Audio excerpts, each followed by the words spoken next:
the Commodore Plus 4, not exactly the first thing that comes to mind when mentioning computer gaming in the 1980s. It's a much maligned machine that Commodore marketed originally as a home business machine, but as was often the case in the time, it attracted a plethora of games, many of which came bundled with it.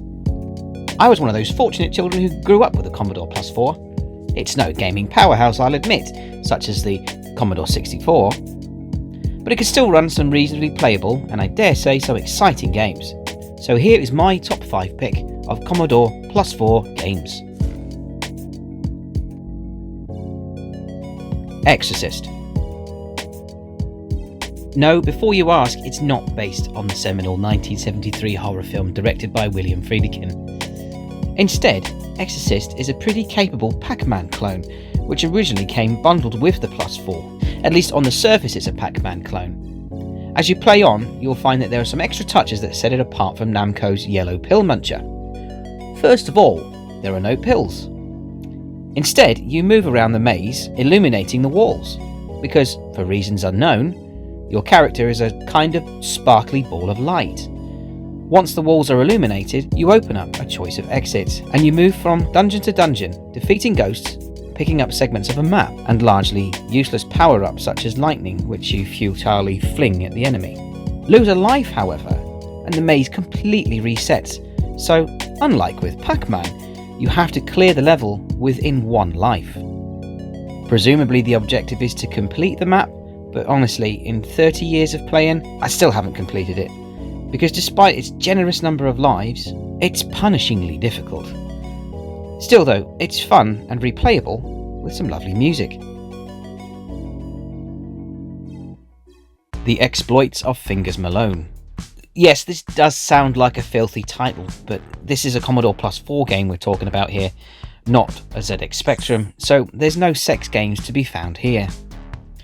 Instead, what we get is a colourful, lively platform puzzler collect 'em up, in which you take the role of Fingers Malone, a safe-cracking rectangle, in order to collect the keys needed to open a safe, collect the contents of the safe and other goodies along the way, and get out via the exit without being caught by the guards. You also can't leave the level until, just like in The Exorcist, you've illuminated the floor because reasons. Along the way, you have to navigate ladders that can only go up and chutes that can only go down, and floors that constantly shift in direction, so you have to be pretty crafty in order to get through the level unscathed. Again, losing a life means that the level completely resets, meaning you have to achieve all the objectives within a single life. Are we sensing a common pattern here?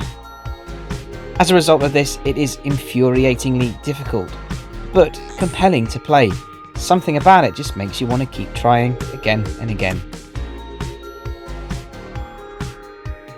Kickstart. Based ever so loosely on the BBC television show, Kickstart is a side-scrolling obstacle course in which you navigate your dirt bike over an increasingly bizarre course. Oh, it starts out simple enough, with the usual steps, logs and pits to leap over, but pretty soon you're leaping high into the air to catch balloons, performing death-defying leaps over buses, and avoiding lightning and flying swastikas? Yes, that's right, swastikas. Evidently the Nazi threat was still very much a fear on the minds of everybody in the 1980s. In truth, the only connection that it has to the BBC show is its jaunty theme tune. The Plus 4 version of this game actually has much more in common with a little-known arcade game called Superbike. You have a limited amount of time to complete each course, and any time left over in each run contributes to your score and is carried over to the next round. So be as quick as you can. You start out with 5 bikes, and any mistake you make results in an exploded death for some reason. It's game over when you run out of bikes or time. If you complete all 15 courses, you're handsomely rewarded with, well, nothing. You just go around again. Icicle Works. Icicle Works was another one of those games that came bundled with the Plus 4, and it's essentially a shameless rip-off of Boulder Dash, just with a different theme. In this game, you actually take the place of Santa Claus, and it's your mission to navigate the treacherous terrain of the North Pole, collecting toy fragments amongst the snow, which look like presents.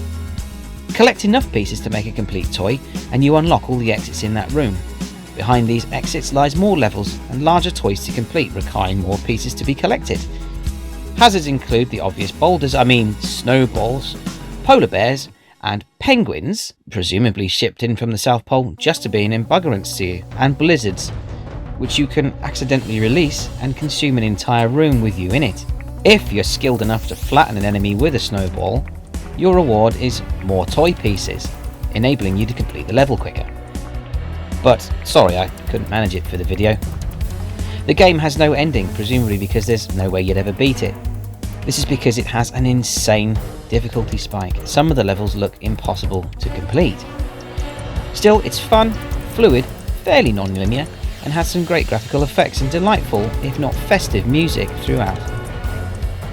Bandits at Zero. Ah, the daddy of them all as far as I'm concerned. Strap yourself in for the high-octane thrills and spills of this side-scrolling shoot-em-up. You are the pilot of a lone fighter plane, sent out to single-handedly take on the enemy and make your way through day and night to destroy an enemy aircraft carrier. You have limited fuel, which you'll have the chance to top up between levels, if you can pull it off. It's surprisingly tricky. If you can refuel completely, you will earn yourself an extra shield. You start off with 7 shields, and they're easily depleted later on in the levels, because it gets really bullet helly at times. Its frantic pace makes it one of the most exciting games available for the PS4. The graphics really are superb for a PS4 game. They're pretty quick and slick, and there's this really impressive pseudo-parallax scrolling effect across the sea. Really quite impressive for the time. As you fly through the battles across sea and sky, coming up against ships and scores of planes, the scenery actually changes throughout the game, and even transitions through day and night. As the night falls, the mournful theme music plays, evoking the loneliness of the hero's journey. Powerful stuff.